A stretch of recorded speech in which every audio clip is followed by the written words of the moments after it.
श्रीकांत शिंदेचं करायचं काय? श्रीकांत शिंदेचं करायचं काय? आमच्या भक्तीजींनी आम्हाला आदेश दिलेला आहे.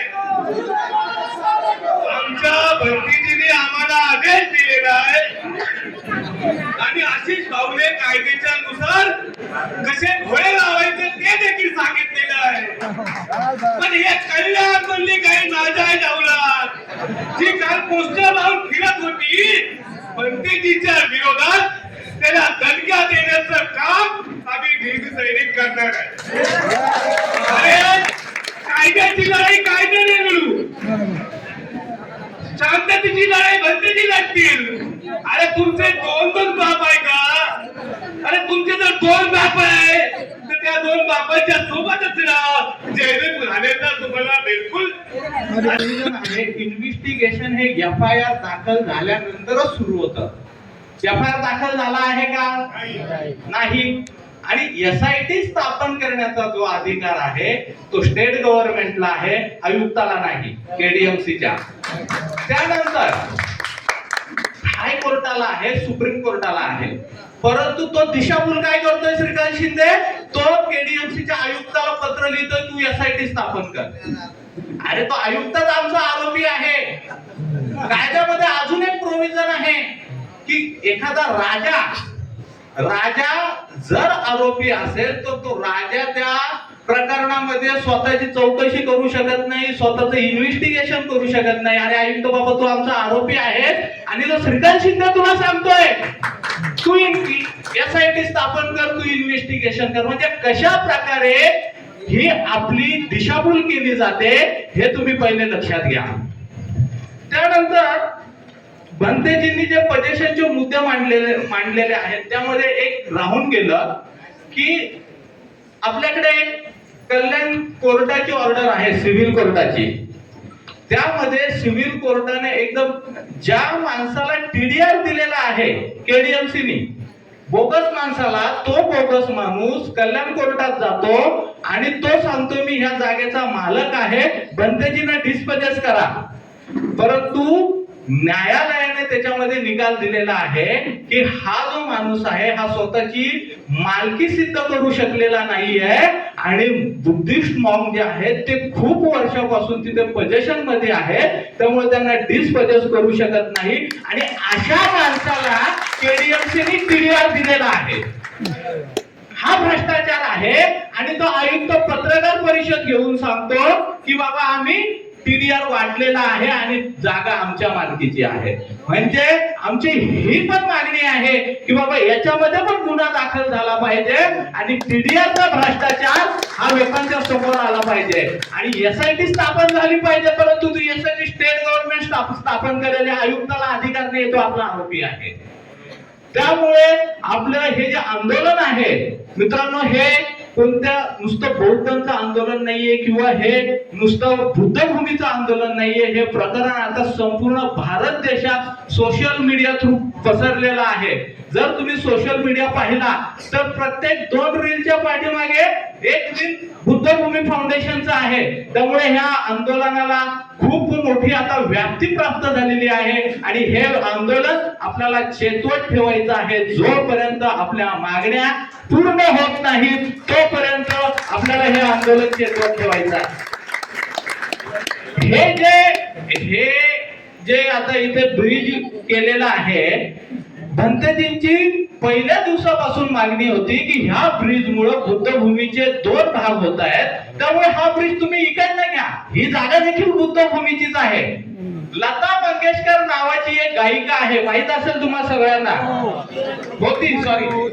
तिच्या घराच्या समोरून एक ब्रिज जात होता आणि त्या ब्रिज मुळे तिला गाड्यांचा आवाज येईल, तिला हॉर्नचा आवाज येईल म्हणून तो ब्रिज 15 ते 20 किलोमीटर फिरवून घेतला त्यांनी एक व्यक्तीसाठी. परंतु इथे कमीत कमी 50% व्यक्तींच्या भावना जुडलेल्या आहेत. 2-4 दलाल सोडले तर श्रीकांत शिंदेचे 2-4 दलाल सोडले तो भारत सोनवणे, संजय जाधव, अण्णा रोकडे आणि भीमराव डोस, आनंद शिंदे, गायक आनंद शिंदे, हे जर 5-6 लोक सोडले तर 50% माया कावळे ती असताना ती श्रीकांत शिंदेची नगरसेविका आहे, त्यामुळे तिचं आद्य कर्तव्य आहे त्याची बाजू घेणं.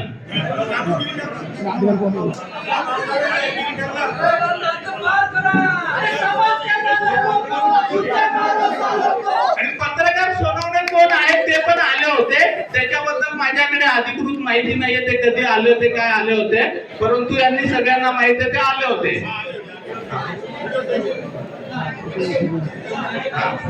तर ह्यामध्ये हा जो लता मंगेशकरच्या घराच्या जवळचा ब्रिज जर तिचा 15-20 किलोमीटरनी फिरून जाऊ शकतो, तर बुद्ध भूमी फाउंडेशनचा ब्रिज बाजूनी का जाऊ शकत नाही? याला कारण आहे मित्रांनो, याला कारण असं आहे की हा जो कॉन्ट्रॅक्टर आहे थोरवे, हा जो कॉन्ट्रॅक्टर आहे थोरवे नावाचा जो कॉन्ट्रॅक्टर आहे, हा एकनाथ शिंदेच्या मुलीचा नवरा आहे, म्हणजे श्रीकांत शिंदेचा मेवणा आहे. म्हणून हा ब्रिज इथून हलत नाहीये आणि म्हणून तुम्हाला प्रॉब्लेम होतोय.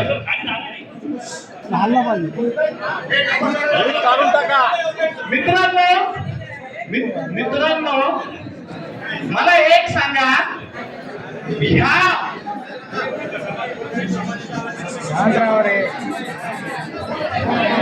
खूप महत्वाचा विषय आहे मित्रांनो, शांतता राखा. खूप महत्वाचा विषय असा आहे की या ठाणे जिल्ह्यामध्ये, या महाराष्ट्रामध्ये का कोणी दुसरा मोठा कॉन्ट्रॅक्टर भेटला नाही का? जिथे श्रीकांत शिंदे ह्या एरियाचा खासदार आहे आणि त्या एरियामध्ये त्याच्या मेवण्याला कॉन्ट्रॅक्ट भेटतो. अरे हा कॉन्ट्रॅक्टर लिगल आहे का? याची देखील चौकशी झाली पाहिजे. म्हणून आमची लिगल मागणी अशी आहे की यामध्ये FIR दाखल झाला पाहिजे आणि FIR दाखल झाल्यानंतर मग तो श्रीकांत शिंदे असो, आयुक्त असो, पोलिसांचा आयुक्त असो, उपायुक्त असो, कोणीही असो, ते सह आरोपी झाले पाहिजेत.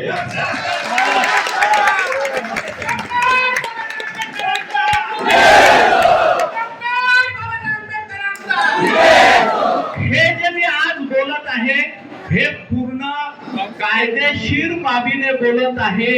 हे जर खोटं असेल तर माझ्यावरती कारवाई झाली पाहिजे मित्रांनो, माझ्यावरती कारवाई झाली पाहिजे. त्या कारवाईला मी सामोरे जाईल. याची कोशिश मी समाजाला लागून देणार नाही, ही माझी जबाबदारी आहे. माझ्या तोंडातून जो शब्द निघालेला आहे त्या शब्दाची जबाबदारी मी पर्सनली घेतोय. त्यामुळे माझी तुम्हाला सर्वांना विनंती आहे की हे आंदोलन पुन्हा एकट्याचं नाहीये, हे आंदोलन समाजाचं आहे, परंतु समाजाला लीड भंतेजी करणार आहेत आणि समाजाची जबाबदारी आहे. तरी भंतेजी जसे बोलतील त्याप्रमाणे आपल्याला भंतेजींच्या मागे उभं राहणं गरजेचं आहे.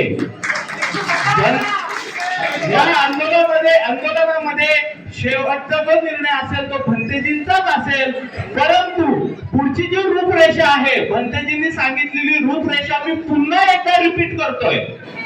15 तारीख ते 24 तारीख आपल्याला तिथे ठिय्या आंदोलन करायचं आहे KDMCच्या ऑफिस समोर आणि 25 तारखेला डॉक्टर बाबासाहेब आंबेडकर उद्यान ते KDMCच्या आयुक्तापर्यंत आपल्याला पूर्ण जोरदार आंदोलन करायचं आहे. आणि ह्या आंदोलनामध्ये आपल्या घरातली आई, बहीण, मुलगी, नातू, पुत्र सगळ्यांनी पूर्ण घराणीशी येणं ही आपली जबाबदारी आहे, ही सर्वांनी लक्षात घ्यायची आहे. एवढं बोलून मी माझे 2 शब्द थांबवतो आणि भंतेजी